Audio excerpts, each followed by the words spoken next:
Yo, good day everyone. Skyrip here, man. Cannot ride. Yan, kita nyo naman. Kita nyo yung helmet ko. Yan. Kita nyo yung parte na yan. Ta. Yan, yan, yan. Tapos ito, clear. Alright. So, ang gamit, ito yung original na visor nitong Spider Recon 2 helmet ko. Nung pagkabili ko, pinalitan ko kaagad kasi hindi siya anti-fog visor. Nagpalit ako ng anti-fog visor care of Casco Market, Osmeña Highway. Meron sila doon. I think it was 2,500 nung binili ko yon. Yung visor na yon, anti-fog na siya. Yun nga lang, yung visor na yon, over the past 3 years, marami ng gasgas, marami ng tama. So sabi ko, why not gamitin ko tong original visor na to, pero bilhan ko na lang ng anti-fog insert or anti-fog film. So ito yung binili ko online sa ano lang to, sa Lazada lang to. Less than 200 pesos. Nung una, nagdududa ako na baka hindi to maging effective kasi nung dumating siya sa akin, plastic lang siya na merong double adhesive tape. Pero yung double adhesive tape niya, maganda yung klase. Sabi ko, oy, okay to ah. Kasi pinong-pino yung adhesive niya. Tapos yung paikot, ito yung nandito. Maganda yung kanyang cut, maganda yung kanyang fit, yung fit niya ayos. Sabi ko, mukhang okay to, mukhang gagana to. And ito na nga oh.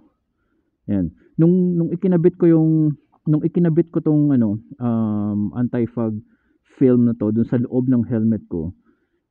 Tinesting ko yung may mainit na tubig tapos ipinapatong yung helmet doon. Tinesting ko, abay gumagana. Tapos eto nga oh, yan oh. Inabutan ako ng ulan sa ride. Tapos kita niyo naman oh. Yan, nawawala na yung fog kasi syempre nag-equalize na yung temperature eh. Pero it works. Yan, na clear yung aking view. Ang kulang na lang dito, kailangan merong wiper.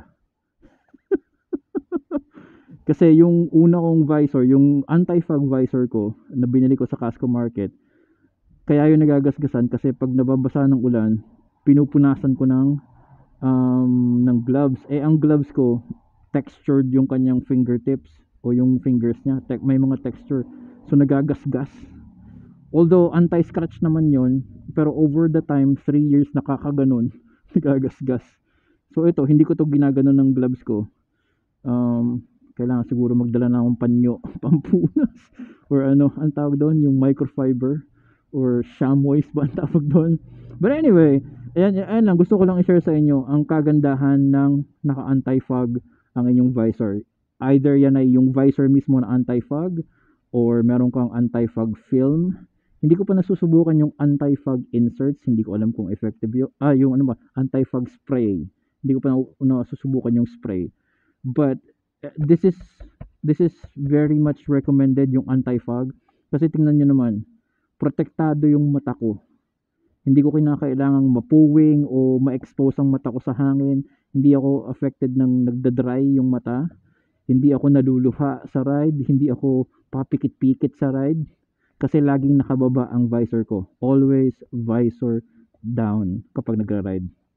Inaangat ko lang to kapag kakausapin ko yung magandang teller sa toll booth. But other than that, or yung magandang gasoline lady or kung staff kung saan man.